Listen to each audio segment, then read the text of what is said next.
चलो, ये है बच्चों रिवर, रिवर में है प्रॉन फिश। प्रॉन फिश का जो डेप्थ है, रियल डेप्थ, वो है 24 सेंटीमीटर, और जो इंटरफेस से जो हाइट है बर्ड का, जो चिड़िया इसको देख रहा है, वो है 36 सेंटीमीटर पे। दोनों मीडियम का रिफ्रैक्टिव इंडेक्स दे रखा है। आपको बताना है apparent depth of fish as seen by bird. Options given है, चलो ट्राई करो फटाफट। कर लिया, वीडियो को पॉज करो, काफी इजी है, जल्दी जल्दी जल्दी जल्दी, इतना मत लेट करो, जल्दी। ऐसे भी रात के 12 बज रहे हैं, ठीक है? आपको थोड़ी पता, आप तो कभी भी देखोगे इस वीडियो को। जब से बिहार से आयल बानी अंडरस्टैंड बकेतानी, देखो। तो μ2 by μ1 equal to d upon d dash. अरे यही एक फॉर्मूला है, इसी फॉर्मूला पे सारा सवाल सॉल्व होगा, देखो ना। ठीक है, तो μ2 कौन है बच्चों? जहां से लाइट जा रहा है तो बर्ड किसको देखेगा? प्रॉन फिश को, झींगा मछली को। तो लाइट मतलब इस मीडियम से जा रहा है, मतलब इस मीडियम का रिफ्रैक्टिव इंडेक्स 4/3 अपॉन किस मीडियम में जा रहा है? तो एयर में जा रहा है, तो upon 1। D, what is D? Real depth. कहां से real depth apparent depth calculate होता है? इंटरफेस से, बाउंड्री से। तो ये है 24 अपॉन एपरेंट डेप्थ हमें नहीं पता, तो यहां से d डैश इक्वल टू हो जाएगा, ये नीचे जाएगा, देन वापस से रेसिप्रोकल हो जाएगा 3/4 इंटू 24, 4 6 जा 24, 3 6 जा 18 सेंटीमीटर। ठीक है, ऑप्शन ला है ही नहीं। क्वेश्चन तो करो ठीक से पहले। Find the apparent depth of fish as seen by bird. ये तो देखो, अब देखो, ये 18 सेंटीमीटर कहां पे होगा? ऑलमोस्ट यहां पे होगा, मतलब फिश यहां पे नजर आएगा, बट किसके रिस्पेक्ट में? एपरेंट डेप्थ, रियल डेप्थ कहां से कैलकुलेट होता है? इंटरफेस से, मतलब यहां से। क्वेश्चन में क्या है? As seen by bird, bird को कितना नीचे नजर आएगा? तो ये डिस्टेंस कौन ऐड करेगा फिर? समझ पा रहे हो ना? यहीं पे मैक्सिमम बच्चे मिस्टेक करते हैं। ऑप्शन में 18 भी दिया रहेगा, ऑप्शन में 18 भी दिया रहेगा, बट क्वेश्चन ठीक से पढ़ लेना कि as seen by bird, bird कितना नीचे देखेगा? तो बर्ड ऑलरेडी 36 सेंटीमीटर ऊपर है, तो 36 plus 18, 36 plus 18 and this will be 54 centimetre. Clear? तो option number D is correct. समझ में आ रहा है? बहुत आसान है। ठीक है, चलो इसी क्वेश्चन को अब मैं चेंज कर देता हूं, देखो कैसे। इसी क्वेश्चन को अब मैं उल्टा कर रहा हूं, रिवर्स कर रहा हूं, कैसे? तो देखो, चलो सेम क्वेश्चन को बच्चों सॉल्व करो, बट इस समय देखेगा कौन? झींगा मछली। इस समय कौन देखेगा? झींगा मछली, प्रॉन फिश। अरे झींगा मछली जिंदाबाद, जिंदाबाद, जिंदाबाद। Find the apparent depth of bird. ठीक है, अब आपको बताना है कि ये जो बर्ड जो है, इसका एपरेंट हाइट कितना होगा as seen by fish, prawn fish that is. ठीक है, आपको ये बताना है। चलो मैंने क्वेश्चन को रिवर्स कर दिया। क्लियर? चलो खुद से ट्राई करो। ऑप्शन दे दूं क्या? ऑप्शन दे दूं, ऑप्शन दे दूं, ऑप्शन दे दूं।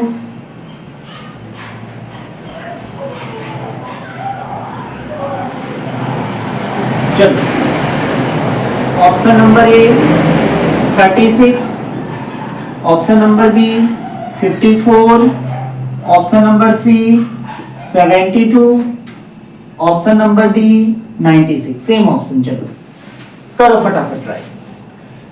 ठीक है, बर्ड का जो हाइट है वो है 36 centimetre from the interface. Prawn मछली जो है वो 24 सेंटीमीटर नीचे है। ठीक है, और वाटर का रिफ्रैक्टिव इंडेक्स है 4/3, इस मीडियम का है 1 जो कि एयर है ऑब्वियसली। आपको बताना है कि ये जो बर्ड जो है वो फिश के रिस्पेक्ट में कितना ऊपर है। कर लिया कैलकुलेट? मैं करूं? ठीक, देखो तो एक ही तो फॉर्मूला पढ़ा हमने, μ2 upon μ1 equal to d upon d dash, है ना? यही तो है। तो बच्चों सबसे पहले देखो इस बार कौन देख रहा है, झींगा मछली। किसको? चिड़िया को, बर्ड को जो हवा में है ऊपर। तो मतलब चिड़िया से लाइट को इधर आना पड़ेगा नीचे की तरफ। अरे झींगा मछली का आंख में जाएगा तब ना उसको देखेगा है ना। तो मतलब लाइट इधर से ना आएगा, इस मीडियम से आएगा, मतलब μ2 होगा ये वाला मीडियम 1। इसलिए मैंने कहा था रट के मत रखो, μ2 उस मीडियम को लेना है जहां से लाइट जा रहा है, और μ1 उस मीडियम को लेना है जिसमें लाइट जा रहा है। अब ये मीडियम का refractive index that is 4/3, real depth 36। किसको देखना है? बर्ड को, तो 36 अपॉन एपरेंट। तो बच्चों यहां से ds कैलकुलेट कर लो, दैट इज 4/3 मल्टीप्लाई हो जाएगा, ये हो जाएगा 36, 3 12 36, 12 4 जा 48 सेंटीमीटर। क्लियर? समझ में आ गया? ला ये तो ऑप्शन ही नहीं है। नहीं, फिर से देखो वही बात, क्वेश्चन ठीक से पढ़ो। Find the apparent depth, sorry apparent height बोलना चाहिए ना मुझे इस केस में। अब डेप्थ कहां है? हाइट है ना। Find the apparent height of bird as seen by fish. तो बच्चों देखो अब 48 सेंटीमीटर, मतलब ये ऊपर कहीं नजर आएगा यहाँ पे। असल में होता क्या है ना, जब हम डेंसर से रेयर मीडियम में देखते हैं ना, तो ऑब्जेक्ट हमें ज्यादा उसका इमेज और ऊपर बनता है, मतलब एपरेंट डेप्थ उस समय ज्यादा हो जाता है, और जब डेंसर में देखते हैं तो एपरेंट डेप्थ कम होता है। ठीक है, बट ये लॉजिक आप तभी लगा सकते हो जब दो मीडियम है। दो से ज्यादा है तो शायद नहीं। तो देखो ये कितना आ गया 48 सेंटीमीटर। तो as seen by prawn, prawn का देखो डेप्थ कितना है 24 प्लस 48 दैट इज 72 सेंटीमीटर। अरे ऐड कर दोगे ना, प्रॉन को कितना डेप्थ हाइट पे नजर आ रहा है, तो ये 24 और ये 48 दैट इज 72। क्लियर? आसान सवाल था। चलो अभी देखो कैसा सवाल। हर शाम आंखों पर तेरा चल लहराए, हर रात यादों की बारात ले आए, मैं सांस लेता हूँ तेरी खुशबू आती है, एक महका महका सा। चलो क्वेश्चन नंबर 2। क्वेश्चन नंबर 2 बच्चों फटाफट ट्राई करो जल्दी जल्दी। चलो ठीक है, मान लो यहाँ पे कोई ऑब्जेक्ट है, कॉइन है, चलो 5 रुपए का कॉइन, ठीक है, ये मान लो 5 रुपीज कॉइन, ठीक है। ऑब्वियसली ये एयर में है, एयर का रिफ्रैक्टिव इंडेक्स है 1। क्लियर? कॉइन के ऊपर है बच्चों एक ग्लास स्लैब, क्या है? ग्लास का स्लैब, ठीक है। ये स्लैब का जो थिकनेस है ना वो है मान लो 15 सेंटीमीटर, और ये जो एयर का, ये जो सॉरी एयर में जो कॉइन है इसका जो डेप्थ है स्लैब से वो है 10 सेंटीमीटर। ऑब्जर्वर जो है वो यहां पे है, ठीक है, वो इस कॉइन को देख रहा है, ठीक है। इसका जो हाइट है बच्चों स्लैब से वो है मान लो 30 सेंटीमीटर मान लो। क्लियर? कॉइन है एयर में, ये भी एयर में है ऑब्जर्वर जो है, और ग्लास स्लैब का रिफ्रैक्टिव इंडेक्स आपको दे रखा है 1.5। क्लियर? कॉइन जो है वो एयर में है, कॉइन का जो डेप्थ है ग्लास स्लैब से वो है 10 सेंटीमीटर, बीच में आ गया है ग्लास स्लैब जिसका रिफ्रैक्टिव इंडेक्स गिवन है, थिकनेस भी गिवन है। ऑब्जर्वर जो है वो एयर में है, ऑब्जर्वर का जो हाइट है ग्लास स्लैब से वो है 30 सेंटीमीटर। आपको बताना है कि इस कॉइन का एपरेंट डेप्थ क्या होगा एज सीन बाय ऑब्जर्वर। चलो ट्राई करो फटाफट। Find the apparent depth of coin as seen by eye. उतना कौन जाएगा रॉकेट इंग्लिश लिखने के लिए, छोड़ो ना, आई लिखो ना। चलो तो अगर आपको ये सवाल आता है देन फटाफट ट्राई करें। अगर नहीं, अगर सपोज सॉरी आता है तो स्किप करके नेक्स्ट क्वेश्चन की तरफ जाए, क्योंकि वहां पे मैं मीडियम को और बढ़ाने वाला हूं अभी। और अगर नहीं आता तो कोई नहीं, ट्राई करो। ठीक है, कर लिया, कर लिया। अब मैं करूं? ठीक है सर। तो ध्यान दीजिए, तो सबसे पहले होगा क्या बच्चों, मान लो देखो ऐसे क्वेश्चन को सॉल्व कैसे करेंगे। देखो यहां पे जो रिफ्रैक्शन होगा ना वो 2 बार होगा। एक बार इस सरफेस के लिए होगा, सरफेस नंबर 1 चलो बोल दो इसको, और इसको मान लो सरफेस नंबर 2। ध्यान से देखना ऐसे सवाल को कैसे सॉल्व किया जाता है। यहां पे रिफ्रैक्शन 2 बार होगा, इसको मैं ले लेता हूं सरफेस नंबर 1, इसको ले लेता हूं सरफेस नंबर 2। सबसे पहले मैं ये मान के चलूंगा कि जो ऑब्जर्वर है ना वो इस मीडियम से देख रहा है कॉइन, और इस केस में इसका अपरेंट डेप्थ क्या है मैं वो कैलकुलेट करूंगा सबसे पहले। तो सरफेस नंबर 1, फर्स्ट सरफेस, ध्यान से देखो, तो फॉर्मूला तो वही होगा μ2 by μ1 equal to d upon d dash. ठीक है, अभी देखो μ2 कौन है, μ2 वो मीडियम है जहां से लाइट जा रहा है। तो कॉइन फिलहाल तो एयर में है, यहां से लाइट जाएगा तब तो ये आई देखेगा ना। तो इस मीडियम का रिफ्रैक्टिव इंडेक्स बच्चों 1 अपॉन जिसमें लाइट जा रहा है, मैंने मान लिया कि ऑब्जर्वर अभी ग्लास स्लैब के अंदर है ना, तो इसका रिफ्रैक्टिव इंडेक्स हो गया 1.5 equal to real depth. Real depth कितना दिया हुआ है 10 सेंटीमीटर, डी डैश नहीं पता, तो डी डैश बराबर हो जाएगा 1.5 multiplied by 10 and this will B 15 centimetre. Clear, इतना में कोई डाउट नहीं है। मतलब असल में ये जो कॉइन होगा अगर ऑब्जर्वर ग्लास स्लैब के अंदर होता तो उसको 15 सेंटीमीटर पे कॉइन ये नजर आता। मतलब इसका इमेज जो है बच्चों वो 15 सेंटीमीटर नीचे बन रहा है कहीं। क्लियर, इतना में कोई डाउट नहीं। अब आ जाओ सरफेस नंबर 2, मतलब सेकेंड सरफेस की, क्योंकि अभी सवाल खत्म नहीं हुआ है। ऑब्जर्वर एक्चुअल में तो यहां पे है ना, अभी और एक बार रिफ्रैक्शन होगा। तो याद करो हमने स्फेरिकल मिरर में पढ़ा था या फिर लेंस मेकर फॉर्मूला में हमने पढ़ा था कि जब 2 बार रिफ्रैक्शन होता है तो जो पहला रिफ्रैक्शन का जो इमेज होता है ना वो दूसरे के लिए वर्चुअल ऑब्जेक्ट का काम करता है। मतलब अब ये जो इमेज बना है ये सेकेंड रिफ्रैक्शन के लिए वर्चुअल ऑब्जेक्ट का काम करेगा। किसका काम करेगा ये? Virtual object. किसका काम करेगा? Virtual object. अब लगा दो फॉर्मूला, हो गया सॉल्व।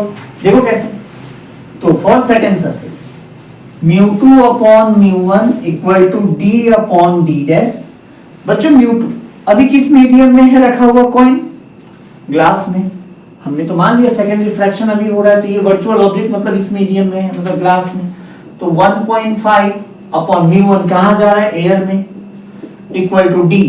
अभी देखो रियल डेप्थ किसको लेना है? क्या इसको लेना है? नहीं, ये टोटल डिस्टेंस को लेना है। मैंने कहा ना ये वर्चुअल ऑब्जेक्ट काम करेगा, मतलब ये 15 प्लस ये 15 दैट इज 30। समझ में आ रहा है ना?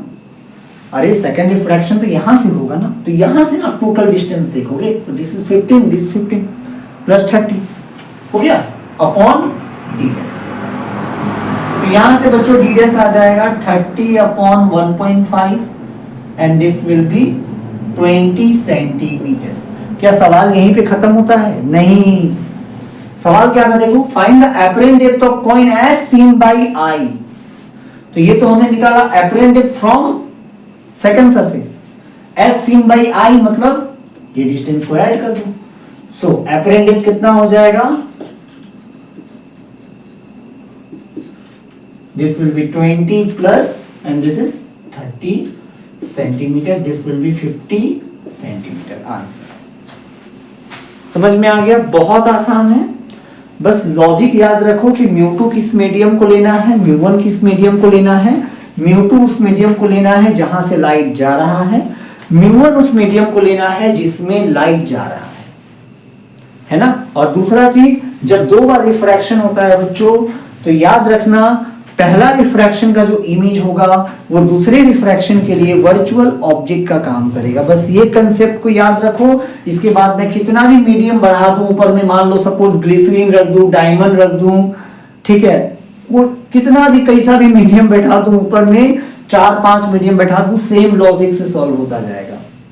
फॉर एग्जाम्पल जैसे मान लो इसी क्वेश्चन में अगर मान लो मैं क्या करूं, ये इसको हटा देता हूं। चलो देखो, मान लो मैंने यहां पे कोई और एक मीडियम लगा दिया, ठीक है, मान लो ये है ग्लिसरीन, ठीक है, और मान लो ऑब्जर्वर यहां पे, जी हाँ, और मान लो ऑब्जर्वर यहां पे, ठीक है, और ये है मान लो ग्लिसरीन, ठीक है, इसका रिफ्रैक्टिव इंडेक्स मान लो गिवन है 2। तो सेम लॉजिक करना है ना, ये जो डेप्थ आया अब उसके लिए वर्चुअल ऑब्जेक्ट का काम करेगा, सेम लॉजिक। बढ़े नेक्स्ट क्वेश्चन की तरफ, ठीक है। तो यहां तक बच्चों हमने ये सीख लिया कि जब एक से ज्यादा मीडियम हो तो कैसे सॉल्व करना है। अब हम करेंगे कॉम्बिनेशन, मतलब अब हम मिरर को भी सवाल में एंट्री देंगे। चलो देखो कैसे, काफी मजेदार सवाल होगा। मैंने पहले ही कहा था कि मैं जितना हो सके, देखो अब तक बच्चों आपने जो पढ़ा मेरे ख्याल से वो आपके बोर्ड एग्जाम के लिए इनफ है। बोर्ड एग्जाम में मैक्सिमम ऐसा सवाल ही आएगा। हाँ, अगर मान लो एजुकेशन बोर्ड का दिमाग खराब हो गया तो हो सकता है वो टफ सवाल डाल दे, इससे भी हार्ड क्वेश्चन डाल दे। तो देखो ऐसे भी हर तरह का क्वेश्चन समझना सीखना कोई बुरा तो नहीं है ना। तो ये वाला सवाल देखो बच्चों, ये कैसे सॉल्व करना है। मान लो एक टैंकी है, ठीक है, इस टैंकी में है बच्चों पानी, क्या है, वाटर।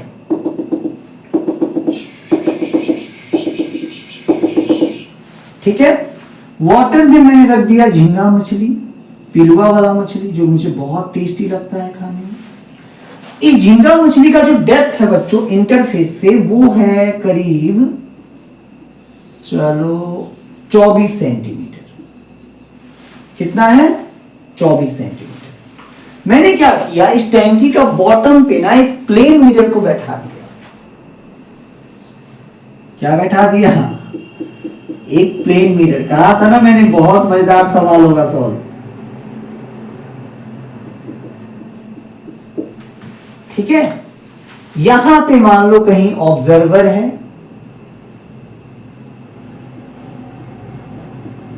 ठीक है, ऑब्जर्वर जस्ट इसके ऊपर है। आपको बताना है, चलो ये डेप्थ भी मान लेते हैं, चलो ये है तुम्हारा 12 सेंटीमीटर, मतलब बॉटम से मछली जो है वो 12 सेंटीमीटर ऊपर है, मतलब प्लेन मिरर से 12 सेंटीमीटर ऊपर है। आपको बताना है कि find the distance between two images of fish. चलो find the distance between two images of fish. Clear, सवाल क्लियर है। देखो ये है वाटर टैंकी, वाटर टैंकी में है बच्चों प्रॉन फिश, झींगा मछली, जो कि इंटरफेस से करीब 24 सेंटीमीटर नीचे है। नीचे में हमने रख दिया है एक प्लेन मिरर, प्लेन मिरर से ये 12 सेंटीमीटर ऊपर है। आपको बताना है कि ये फिश का जो दो इमेज बनेगा, ऑब्वियसली एक रिफ्रैक्शन से और एक रिफ्लेक्शन के कारण, है ना, तो दोनों इमेज के बीच का डिस्टेंस क्या होगा। अगर आपको ये सवाल आता है तो ठीक है, वीडियो को स्किप करके आगे बढ़े, और नहीं आता है तो ट्राई करें। कर लिया, खुद से ट्राई करो, खुद से ट्राई करो। ये बच्चों लेवल वाला सवाल, इसको बोलते हैं लेवल वाला सवाल दिया है सर आपने, ठीक है, करें ट्राई अब। ठीक है, तो बच्चों देखो ध्यान दो, यहां पे बच्चों फिश का ना 2 बार इमेज बनेगा, एक विदाउट रिफ्लेक्शन, हम ऐसा कंसीडर करेंगे कि प्लेन मिरर है ही नहीं, और एक विथ रिफ्लेक्शन, मतलब जो इमेज प्लेन मिरर के कारण बनेगा। समझ पा रहे हो ना? तो केस नंबर विदाउट रिफ्लेक्शन, सबसे पहले विदाउट रिफ्लेक्शन। चलो देखते हैं विदाउट रिफ्लेक्शन कैसे इमेज बनेगा। तो भाई सबसे पहले बात यो है कि मीडियम का रिफ्रैक्टिव इंडेक्स तो सर आपने बताया ही नहीं, दैट इज 4/3 और इस मीडियम का रिफ्रैक्टिव इंडेक्स 1। ठीक है, तो फॉर्मूला बता दो, μ2 upon μ1 equal to d upon d dash, है ना? μ2 upon μ1 equal to d upon d dash. किस मीडियम में से लाइट जा रहा है, मतलब इस मीडियम से, तो ये हो गया 4/3 अपॉन μ1, μ1 की जगह पे 1 पुट करना है, really sorry, so and t equal to 24 centimeter, okay, and d dash we don't know, that we have to calculate. Now what will be d dash? So this will be 3 upon 4, right? Yes, so this will be 24, 4 6 are 24, 3 6 are 18 centimeter. आ गया? ठीक है, मतलब ये जो मछली है, ये जो ससुरा झींगा मछली है, ये हमका ये नजर आएगा ऊपर में, यहाँ पे इसका कहीं इमेज बनेगा। चलो इसको देते हैं I1, क्योंकि यहाँ पे 2 बार इमेज बनने वाला है। तो ये कितने डेप्थ पे बनेगा? 18 सेंटीमीटर पे। चलो ये तो हो गया विदाउट रिफ्लेक्शन वाला इमेज। अब होगा क्या, असल में तो मिरर भी तो है, प्लेन मिरर है, रिफ्लेक्शन के कारण भी इमेज बनेगा, है ना?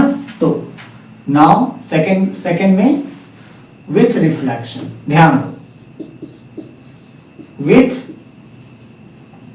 रिफ्लेक्शन। अब बच्चों एक बात बताओ, प्लेन मिरर कैसा इमेज बनाता है? Virtual image. और प्लेन मिरर के लिए जो ऑब्जेक्ट का डिस्टेंस होता है वही इमेज का डिस्टेंस होता है।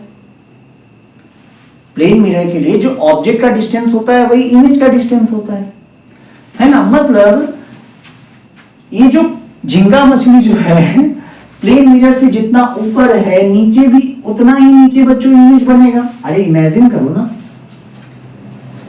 ठीक है, मतलब उतना ही नीचे बच्चों मान लो इसका इमेज बनेगा, इस झींगा मछली का, मतलब जस्ट और 12 सेंटीमीटर नीचे,